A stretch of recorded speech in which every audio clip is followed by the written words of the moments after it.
The D17 sat on the dealer's lot in a cold November drizzle, oil weeping from the front seal onto clean concrete. The dealer looked at it the way a doctor looks at a bad X-ray, not with sadness, but with the flat certainty of a man who has seen this before. "Parts tractor," he said. "Not worth the labor." The farmer didn't argue. He stood in the drizzle and looked at the machine for a long moment. Then he hooked up the trailer and drove home. Here's what this story is about: how a man rebuilds what an expert condemned, and what happens to the expert. Let me tell you about the farmer, because you need to understand him before any of the rest of this makes sense. He farmed 50 acres of southern Illinois clay, the kind of ground that grabs your boots in April and bakes into plates in August.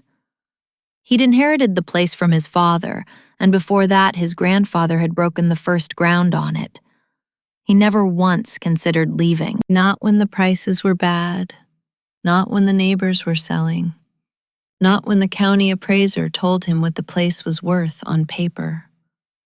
Paper didn't interest him much. He wasn't sentimental about machinery. That's worth saying plainly, because this story can look like sentimentality from the outside. It wasn't. A machine either worked or it didn't, and if it didn't, the question was always the same: can I make it work? He'd rather spend a January in a cold shed than write a check he'd be paying off for a decade.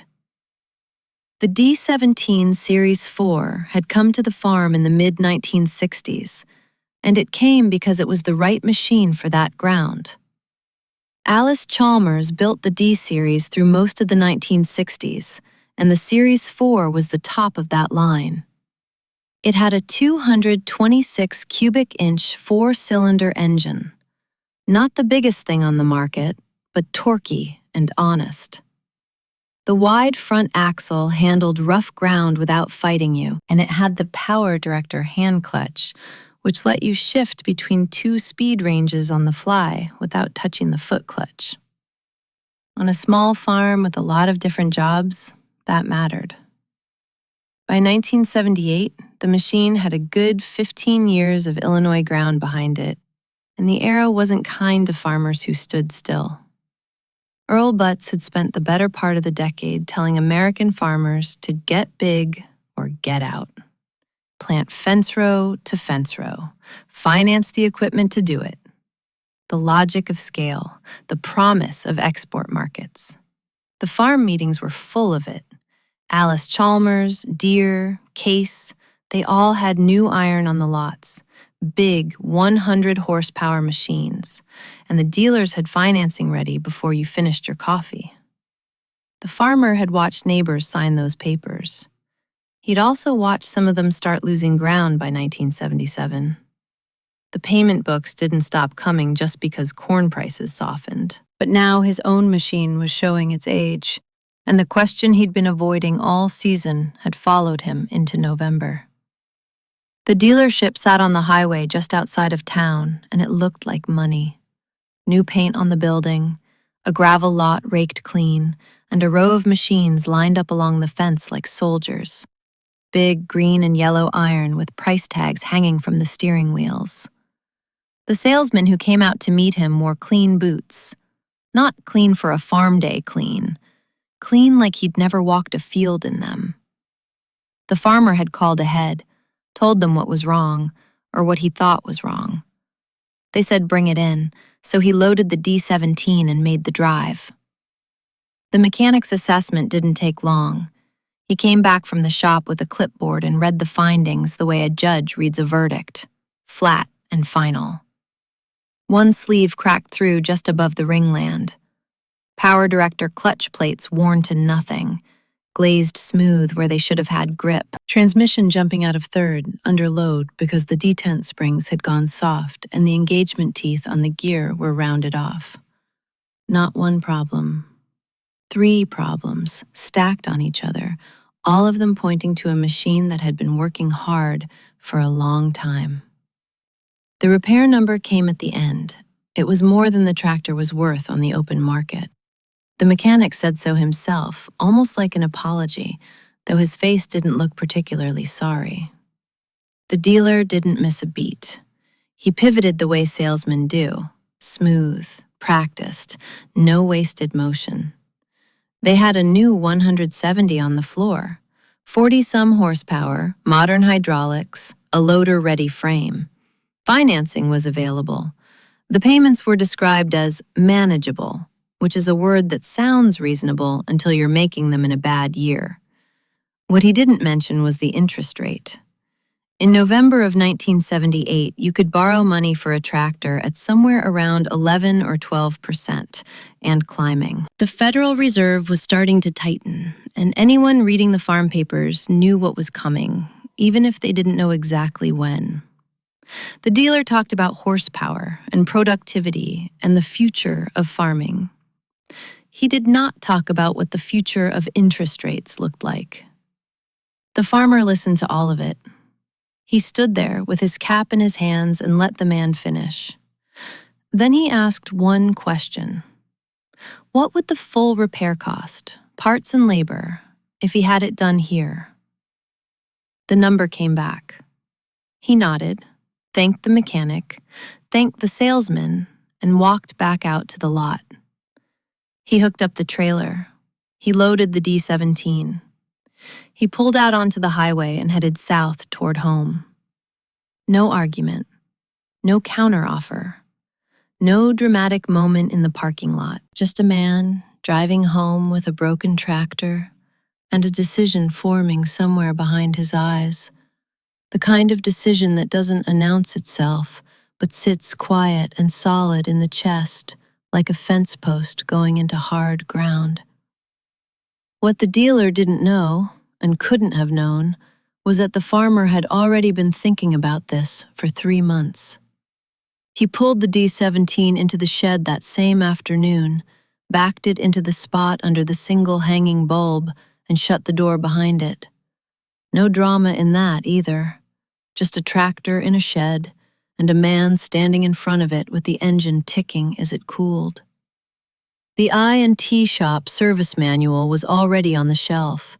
It had been there for years, a soft cover book with a cracked spine and a cover that had gone soft at the corners from handling. His own pencil notes ran up the margins on the engine section. Torque specs circled, a measurement written twice, underlined once. The kind of marks a man makes when he's reading carefully, not just skimming. He pulled it down, set it on the workbench, and opened it to the engine chapter. Then he made a list. Not a wish list, a parts list. Specific and short. 1 sleeve, standard bore. A set of pistons to match. A power director clutch pack with new plates and the springs that go with them. Detent springs for the transmission. 3rd gear components, or at least the engagement pieces that had rounded off. He wrote it on the back of an envelope in pencil, and when he was done, the list fit in his shirt pocket. The financial side of it was plain enough that he didn't need to spend long on it. The rebuild would run him labor, his own, which cost him nothing on paper, and maybe $400 in parts if he was careful about where he sourced them. The new machine the dealer had shown him would have run $20,000 financed, with payments stretching out toward the mid-1980s. He was a man who had watched what payment books did to a farm operation when the margins went thin. He wasn't interested in finding out firsthand. He made 2 phone calls that evening. The first was to a man 2 townships over who had pulled a D17 engine apart the previous winter and put it back together running. That man talked for 40 minutes about sleeve fit and head bolt sequence and where you could still find power director clutch packs without paying dealer prices. The farmer listened and wrote more notes in pencil. The second call was to a man who knew a salvage yard east of Marion, a place that ran heavy on Allis iron, where a seized or wrecked machine could sometimes give up the exact pieces another machine needed to live. That man said he'd make a call and find out what was back there. By the time he went to bed, the plan was set. It wasn't complicated, and it wasn't bold. It was a parts list, 2 phone numbers, and a winter's worth of work ahead of him in a cold shed. Just math and patience. But math and patience don't keep you warm in a southern Illinois January, and the shed was going to get very cold before this was over. The kerosene heater in the corner of the shed kicked on with a soft whomp every 20 minutes or so, ran for a while, and kicked back off. It kept the temperature somewhere above freezing, not warm, not comfortable, just above the line where your fingers stop working right. The smell of it hung in the air all day, that thin petroleum smell layered over the diesel and rust and old grease that already lived in that shed. When the temperature outside dropped below 15, the tin roof would pop and crack like a rifle shot in the dark. You could hear it from inside the farmhouse. He started the teardown the first week of December. Methodical. No rushing, because rushing in a cold shed with stiff hands is how you strip a bolt or crack a casting you can't replace. The head bolts came off in reverse sequence. Back corners first, working inward toward the center, the way the manual said to do it to keep the head from warping as the clamping pressure released. He had a breaker bar on some of them. 15 years of Illinois heat cycles had welded a few of those bolts in place as thoroughly as anything mechanical could. When the head finally lifted, he set it on a clean piece of cardboard on the workbench and looked down into the block. The damage was right there. One sleeve, the second cylinder from the front, had cracked clean through just above the ringland, a hairline fracture that had probably started as a hot spot years ago and spread slowly, season by season, until the compression bled off enough to notice. You could see the staining on the cylinder wall below the crack, where coolant had been seeping past for longer than he'd realized. That was the hard part. Not finding it. Finding it and understanding it had been coming for a while. The transmission case came apart the following week. The gearbox on a D17 isn't a complicated piece of equipment. Allis-Chalmers built it to be understood by the man running it, not by a specialist with a diagnostic machine. But simple doesn't mean small, and wrestling the case open on a cold workbench takes time. When he got inside, the detent springs were the first thing he checked. They're small, just coiled steel fingers that hold the shift forks in position under load, and these had gone soft. Not broken, just soft. Weak enough that under a heavy pull, the transmission would walk itself out of third gear and drop into neutral. The engagement teeth on the third gear told the rest of the story. The face of each tooth was rounded off, worn smooth from the repeated shock of the gear jumping and re-engaging under load. That kind of wear doesn't happen overnight. It happens over hundreds of hours, every time the transmission slips and catches, slips and catches. The power director clutch pack was the last major piece he pulled. The plates came out glazed and thin, worn down to maybe 60% of their original thickness. The snap that hand lever used to have, that clean, decisive engagement, had been gone for 2 seasons, replaced by a soft grab that meant the clutch was slipping instead of locking. He laid the plates out in a row on the workbench and measured them against the spec in the manual. None of them were in tolerance. Every one of them needed to go. By the middle of February, the engine block sat bare on a stand near the heater, and most of the working parts were soaking in diesel in a metal tub near the back wall. The shed felt enormous when the machine was in pieces. That's something they don't tell you about a teardown. When a tractor becomes a collection of components spread across a workbench and a dirt floor, it stops feeling like a project and starts feeling like a mistake. The cold makes it worse. The kerosene heater can't reach the back corners of the shed, and the block on the stand just sits there, gray and inert, waiting. He kept working anyway. An hour before morning chores, 2 hours most evenings after supper. The manual stayed open on the workbench, pages held flat by a crescent wrench laid across the spine. The parts he needed weren't going to come from a dealer catalog. They were going to come from a field east of Marion. The call came back 2 days later. There was a Series IV out there, sitting near the back fence. Engine seized solid. Somebody had run it dry years ago, and that was the end of it. But the transmission case was untouched, and the hydraulic pump still had its fittings. The yard owner said, "Come look before you decide."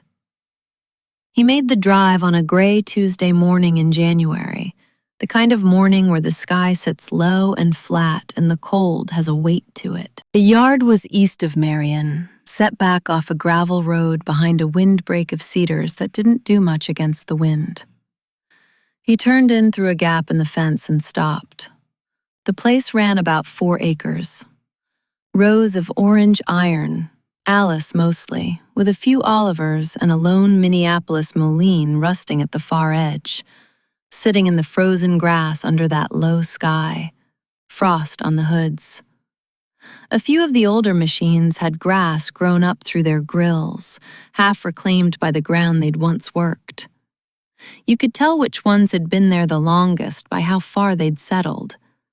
Cast iron doesn't rot, but it does sink. The yard owner met him at the truck. He was a wide man with a short beard and hands that looked like they'd been built for gripping cold steel, which was essentially what his whole life had been. He didn't offer a tour. He just said, "Follow me," and walked, and the farmer followed him back through the rows toward the far fence. The donor machine was a Series IV, same generation as his own. The hood was straight, the sheet metal around the transmission case uncracked. You could see why the engine had seized. There was a freeze plug blown out of the block on the left side, probably from a winter someone forgot to drain the coolant. But from the firewall back, the machine had just been sitting, waiting. The negotiation was short. The yard owner named a number for the hydraulic pump and the transmission components. The farmer named a slightly lower number. They met in the middle without either one of them raising his voice, and that was the end of it. No office, no form in triplicate, no finance manager materializing from a back room. The yard owner pulled off his glove and they shook hands, and that was a contract as binding as anything a lawyer ever wrote. The extraction took most of the morning. A come-along hooked to the yard's fence post, a length of logging chain around the transmission case. 2 men working with cold hands in short bursts because you can only grip a wrench for so long when it's 17 degrees. The hydraulic pump came free with a sound like a cork pulling, and the third gear components came out clean. He drove home with the parts riding in the truck bed wrapped in a piece of burlap. That evening, he set them in a tub of diesel, worked them over with a wire brush and clean rags, and watched something that had looked like salvage start to look like machinery again. By the first week of March, the engine block was back on the tractor, and the moment he'd been working toward all winter was close. The reassembly moved slower than the teardown. That's always how it goes. Taking something apart has a certain momentum to it. Each piece you remove opens the next one up, and the work pulls itself forward. Putting it back together is different. Every step closes a door. Once those head bolts are torqued down, you can't see inside anymore, and you'd better have done it right. He worked through the head gasket installation on a Wednesday afternoon, setting it dry on a clean block deck, checking the fire rings around each bore, making sure nothing had shifted. The head came down level. The bolts went in finger-tight first, all of them, before he touched the torque wrench. Then he started at the center and worked outward in the sequence the manual specified. Not because he couldn't remember the pattern by now, but because the manual said to, and the manual was right. He ran through the sequence 3 times, walking the torque up in stages, 60 foot-pounds, then 80, then the final value. The wrench clicked on each bolt. He moved to the next. The Power Director clutch pack went together on a Thursday. New plates, new springs, stacked in the correct order with the friction surfaces facing the right direction. The hand lever adjustment took longer than everything else. There's a sweet spot in the linkage where the engagement is clean and definite, and finding it by feel takes patience. He ran the adjustment in, tested the lever, ran it back out a quarter turn, tested it again. The third time, the snap came back. That hard, mechanical snap that meant the clutch was locking instead of slipping. He stood there and worked the lever 4 or 5 more times just to feel it. Same result every time. The fuel system came last. He'd already soaked the carburetor in cleaner and rebuilt it from a kit, $11 from the parts store, a new needle and seat, fresh gaskets, a new accelerator pump. The ignition points he set with a feeler gauge, checking the gap 3 times because points that are off by a few thousandths of an inch cost you more starting than anything else on a gasoline tractor. The gap came out right on the second adjustment and stayed there. Early March. A Thursday morning, the temperature sitting at maybe 34 degrees. A thin line of light coming in under the east wall of the shed. He primed the carburetor with a short shot of fuel, set the choke, and hit the starter button. The engine turned, coughed once, stopped. He primed it again, let the starter rest for 30 seconds, and hit it a second time. It caught on the third compression stroke, a ragged, stumbling idle that shook the whole machine, blue-gray smoke rolling out the exhaust stack in a long curl.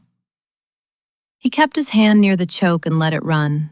Over the next 30 seconds, the idle found itself, smoothed out, steadied, settled into a rhythm that filled the shed with a sound he hadn't heard from that engine in longer than he could honestly remember.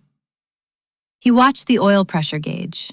The needle came off 0 slowly, climbed and stopped at 45 pounds. Held there, didn't waver. That was the moment. Not the start. Any engine can start once. The needle holding at 45 was the validation. That meant the rebuild had sealed. The clearances were right. The oil was moving where it was supposed to move. He let it run for a full hour before he touched the power director. When he did, the lever snapped clean. The clutch caught without a slip.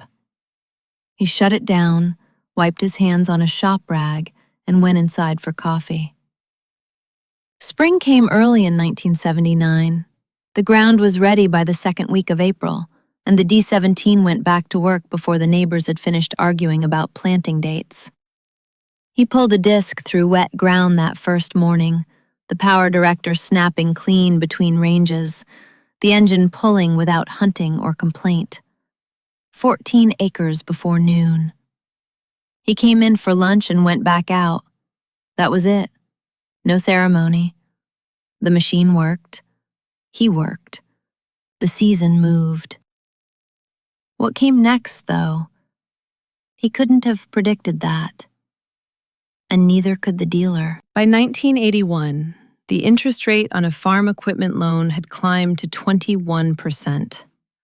The Federal Reserve was squeezing inflation out of the economy the hard way, and American agriculture paid a significant share of the bill. Land values that had been climbing all through the 1970s started dropping, then kept dropping.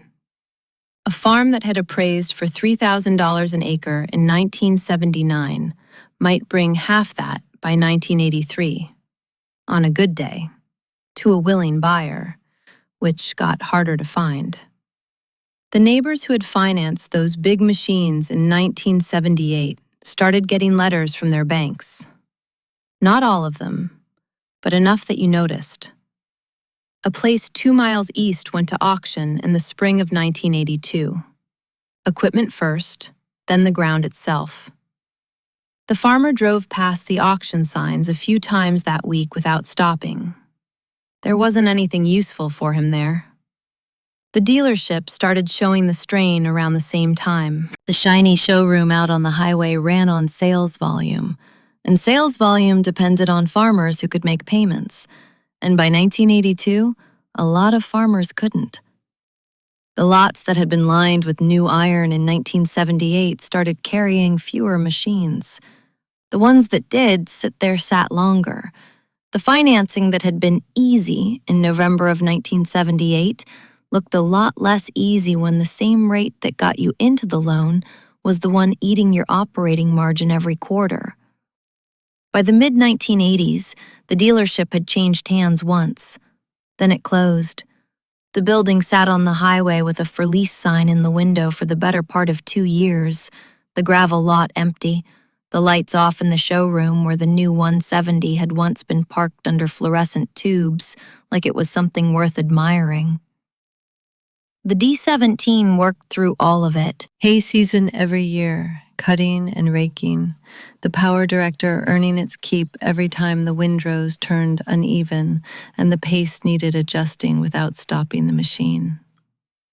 Corn planting in April, moving wagons through August, clearing the lane after the heavy February snows that come through southern Illinois every few years and remind you winter isn't finished when you think it is.